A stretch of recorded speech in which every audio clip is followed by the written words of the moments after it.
option A ọrụ ị na-amụ abụrụzie option B maka na agụmakwụkwọ ịghọtala ịpụta enwebeghị ihe ị nwetara gị fọlụgodo back na that ihe na-eme jigode ya jide onwe gị enwekwana nke ọrụ shipụtakwa you balance gị ga-akwa gị just submit CV sadịkwa ngudo were nụ m ịma uche ihe a na-ekwu ugbu a na ya dị ka okwu egwuregwu ka anyị na-ekwu ihe a ga-eme onye ahụ yo bara ezinụlọ ya uru bakwara society uru maka enwere ụfọdụ ụmụaka ndị nke na-elekwa anya n'elu up to onye ahụ ha hụpụta ha ala gị ebe ị na-eme ọfụ achọrọ m ịdị ka broda achọrọ m ịdị ka aunty a ọ dị hard working ya nwere otu onye ahụ si kwado onwe ya ọfụma ma na-enwere otu onye nọ na-enwere ndị with destiny helpers otu a ka ọ dị onye ọbụla mmadụ bụ chi ibe ya somehow mmadụ bụ chi gịnị ibe ya maka na ị nwetala ọrụ taa ọ kwaturu somebody ihe ọbụla ịbụ taa ọ bụ tụrụ somebody Chineke agaghị esi n'elu bịa mee ya Chineke nwa anwa si n'elu mee ya atọrọ ya na Benue mana ọ gaghị ere wee bụrụ ya Chineke agaghị ekwekwala ka atọrọ ya ka ọzọ dị ka ibe ya wee bụrụ ihe mere o ji dị mkpa na gị bụ onye chọrọ ịga mahadum ma ọ bụ gị bụ onye na-aga mahadum nwere aka ọrụ gezie ntị o n'agbanyeghị na ị na-aga akwụkwọ ọ ga-enye gị ugwu na nsọpụrụ ma mee ka ejiri aka ọrụ ahụ ị na-amụ mara gị ekwu okwu graphic design asị go meet Charles Charles dị good na ya with Charles nke department anyị na gịnị ka ị na-akọ ihe a meet Charles gị meet Charles ime eme asị mgba wetin I dey do bring deals I dey deliver 247 Charles arụọ ya were ego SF nwa nọmba Charles ọ gaghị abụzi Charles Imsu ọ Charles graphic design. Thank you so much. You're the open to opportunities. Kwesịrị a na-esave aha gị enwe adjective a ga-eji aqualify ya. Exactly. Clara Eko FM. Anita Eko FM. Uche Eko FM 100.7. Thank you. It's all right. A na-esave aha gị enwe ihe a ga-eji eme gịnị save ya. Ọwụ ibeg katala cosmet gị achọzi isave aha gị ihe ya mebi onye nke rịọrọ 2000 onyinyechi 2000 naira. Ehuzie call ya sị onye ojent onyinyechi 2000 naira. Uchechukwu 2K. Ị bụrụ onye na-agba akwa gị na-etiga ya na status gị ndị mmadụ na-ekiri ụmụ cosmet gị na-ekiri onye nke jisiri ike nye nọmba gị ya ede aha gị Linda Tailoring fashion design ka a na-akpọ ya nke a na-adị ụtọ n'ọnụ Linda fashion design ma akpọ ya Lily Stitches. Ị gara akwụkwọ Uche.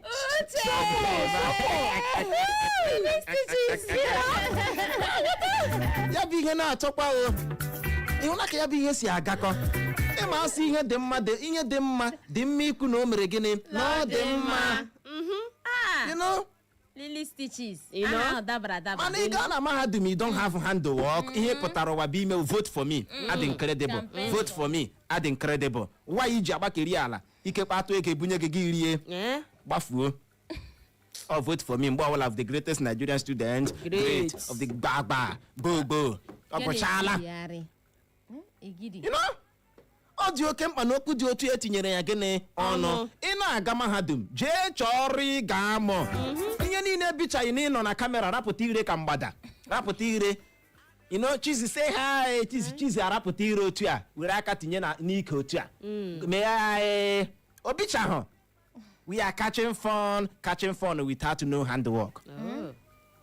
What is your occupation? Student. Only for this Naija. Onye na-ekwu ihe adị getting to 30 years old. Every day obi awure a boy. Chai, mekwara n'onwe gị ebere, nyekwara n'onwe gị aka. Ada awure gị. Onwe ihe na-anaghị aga ahịa ime akamụ na-aga ahịa.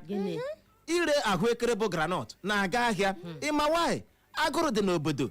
Onweghị ihe ị ga-ere tata na-agaghị aga ahịa na Naịjirịa. Mkpụrụ nkwụ mgbe hụrụ mkpụrụ nkwụ n'ahịa ka nọ nnọọ mana na nsogbu adịla akpọsịcha ihe dịka mkpụrụ 10 a na-ere 200 nchọnchọ mkpụrụ nkwụ mbụ ma ị ga-azụ gị pụọ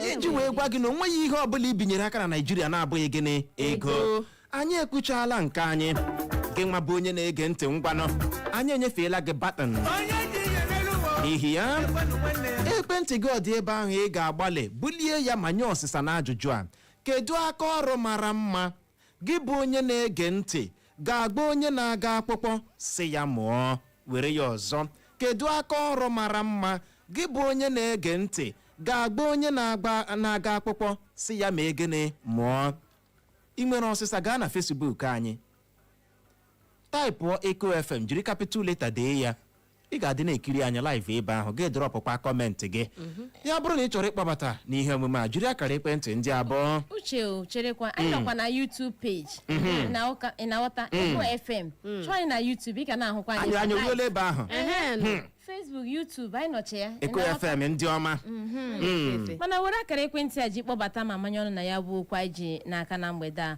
0911 20,022 0911 20,022 maọbụkwanụ 0707 454 1014 0707 4541014 maọbụ gị zibatara anyị ozi na WhatsApp anyị site n'akara ekwentị a bụ 0707 491 3438 biko nke ọ bụla ị ga-eme na mgbede a ga-agbalị agba okwu gị nkenke ọ nọ ebe ahụ Uchechukwu ga-eme ndewo ya dị n'ụma nwaanyị dị mgbọga ndewo ịlara rịtụgo dịrị ụlọ ekelele m unu a na-ekwutechala ya onye na-ekokwu yawo Chief Dr. Mampasman nwa afọ ụmụokuru okwukwu ọgbọrie obodo ọ na-akụta nri kpọta ụzọ ha epile ya anya ị hụrụ a na-ekwutechana ya aka ọrụ a dị very very mkpa ọ dị mkpa ọ bụrụ ụmụ nwoke ibido ọbara mma mmadụ ị ga-edebe ochi agbagbufuo gị otu ha jecha mahadum ahụ lọta ma aka ọrụ anọghị enwe anya ukwu sobe ndị ochi agbagbufuo ha ije na sel ị ga-ahụ ọtụtụ n'ime ha na sel ọkọ ndị mahadum ọwụ aka ọrụ a dị mkpa ma ekwe ga-akpọ ụmụ nwaanyị ma ekwe ga-akpọ ụmụ nwoke ọ dị mkpa ibiri ndị na-arụ ụlọ igbo ọ dị mkpa gwabụ ị ga-eji oche agbagbufuo gị ọ dị mkpa ọwụdị nwere ike idokwachi aka tachọbazi anụ ma ọwụ gọọmenti gị iwe gị n'ọrụ ọ dịgba ka eweta ha gị ọgwagọ ha m n'ọnụ ndewo ya gaziere gị nọ Mampasman ya bụ uchoro obi gị adaala ụda na mgbede a o wee bụrụ ya aka ọrụ dị mkpa nke a kụchapụla biko gbalịa kpọghachi Clara ngwanụ na WhatsApp anyị n'ozi nke si n'aka Chinọ Osueke ọ si fundamental jigijigim sinum jigijigim jigijigim ọ sị na uche na ihe anyị na-ekwu na ọ bụ eziokwu na mmadụ inwe aka ọrụ jiri ịgbakwunye na satifiketi o nwere na ọ magburu onwe ya na ọkwa na inwe aka ọrụ ị na-aghọta na ọ ga-enyere gị aka na ọ bụ na inwe aka ọrụ na ọ ga-enyere gị aka ka ị hapụ ịbịa nnọọ bịa were chi uche gị niile tiga na ebe satifiketi nọ na ọkwa ihe mere nọ na ụfọdụ ndị na-enwe aka ọrụ mgbe ha na-aga mahadum na ha bịa nnọọ gacha pụta ha na-eti school is a scam school is a scam na biko na gị ga-achọ aka ọrụ Chinozeke si biko find a skill ndewo a gaziere gị nụ Chinọ Osueke itiela ya bụ mkpu dịka John the Baptist n'ime ọzara mgbede ọma ahụ mgbede ọma Uche Clara na Anita ndewo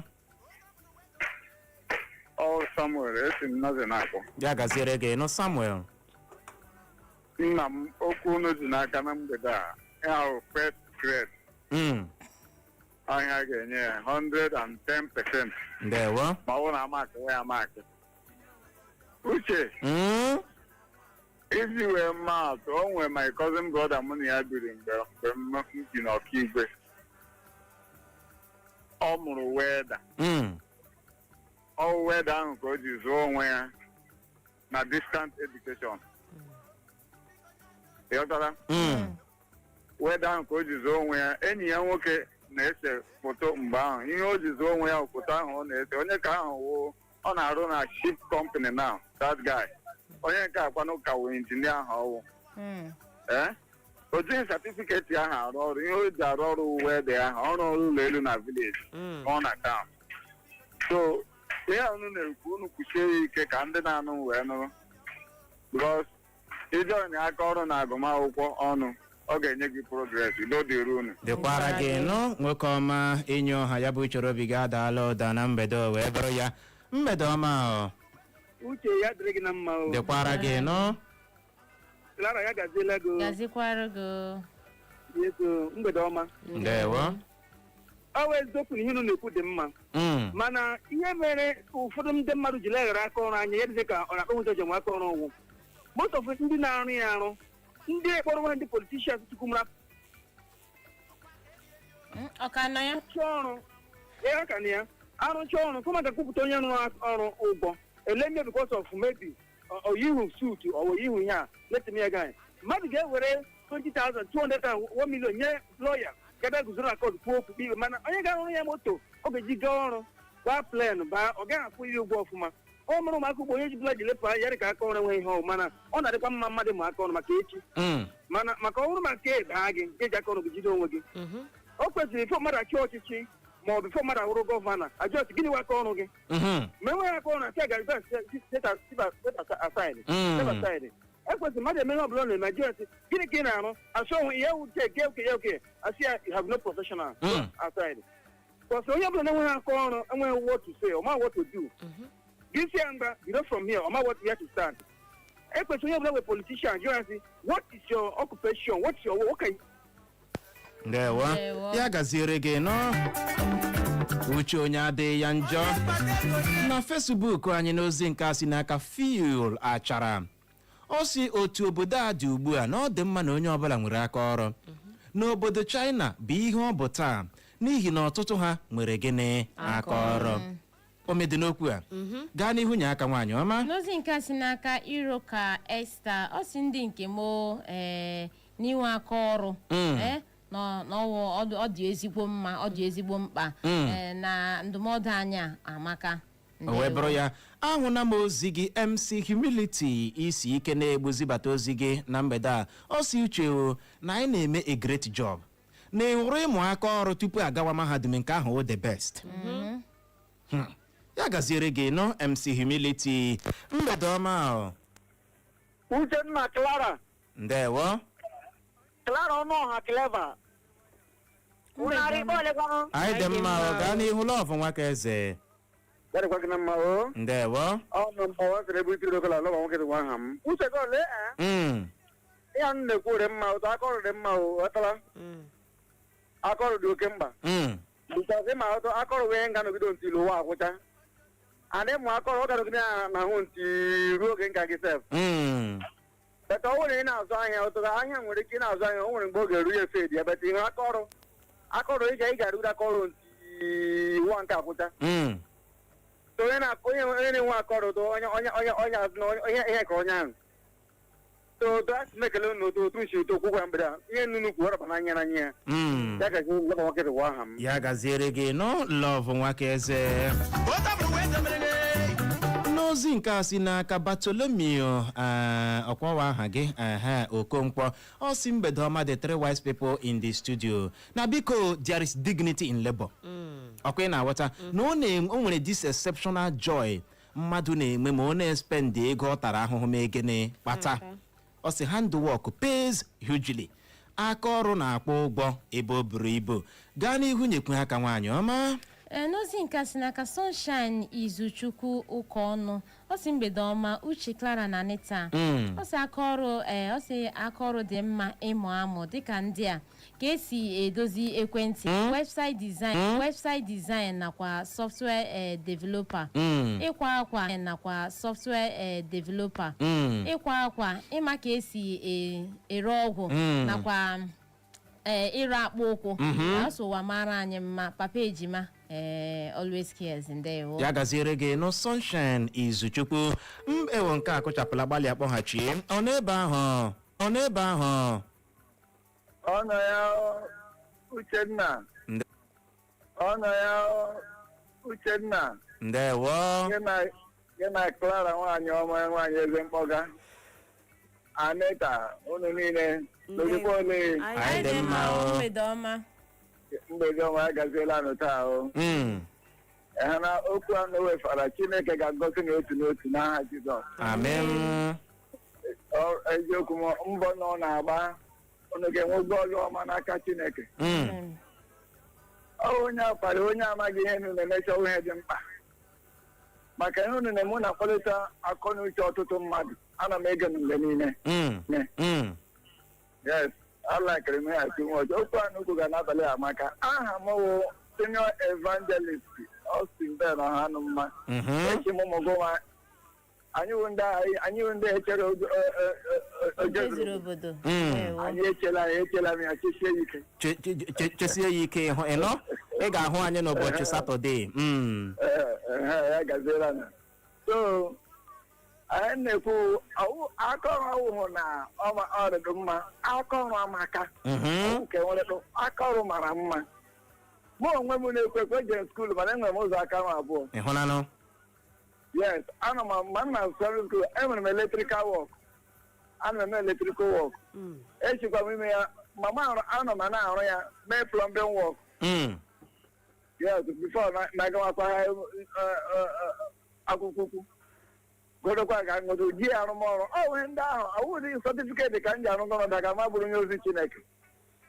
Ọwụ akaọrụ ndị ahụ ka m ji arụbido ọrụ ahịa ka m ji elu nwaanyị ya ka m ji rụọ ụlọ bifo Chineke abịasị m drọp ọ m bịa jee na ya ozi tupu m abụrụ evangelist na onye ozi nwanyị Chineke. Ndewo ya gaziere gị nọ. A sị na ọ bụghị ya a na nwunye nsogbu ụmụaka m etila m ike na-aka ọrụ na aka ọrụ amaka ọrụ maka mkpịsị adịghị ha eji aka ọrụ rụmọrụ ime ego onye aka ọrụ anwụ onye aka ọrụ ejikwa na-ada n'ogbenye. Ndewo. Ya dị mmasị ekele adị so ọ na-eme advaịsị onye ọbụla gbaa mbọ nwe otu aka maọbụ nke ọzọ ma ndị nwaanyị o ma ndị nwoke ụmụ nwaanyị ugbu na arụ ugbu kara nkọ ma ndị na-akpa akpa ma ndị na-akpa isi ma ndị na-eme kọpụta ihe ndị dị iche iche akọrọ maka ụmụnne m Chineke gọzienụ.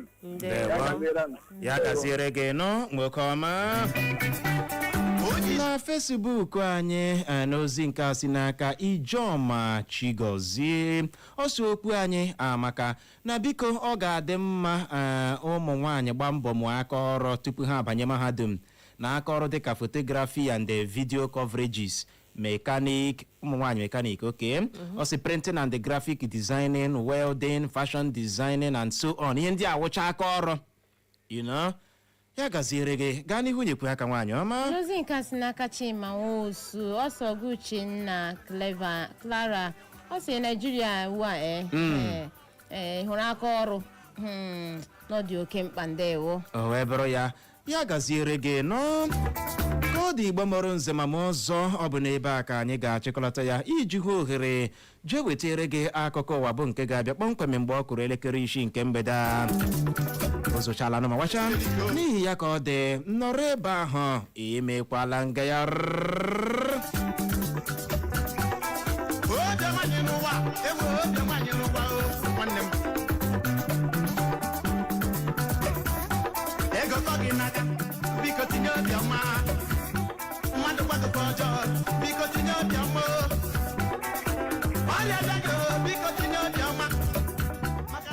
Echo FM 100.7, the fresh news people.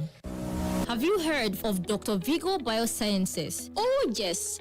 Dr. Vigo Biosciences is a company that has lots of health products that helps keep sickness and diseases away. Our products have antibacterial and anti-inflammatory properties that fight against infection and helps remove toxins from the body. That's not all. Our products are effective in controlling cholesterol levels by burning excessive fats. All Dr. Vigo products are NAFDAC approved. We conduct free medical checkup every day at number 46 Wedra Road beside Brim Filling Station. To get the answer to all your health challenges, attend our seminar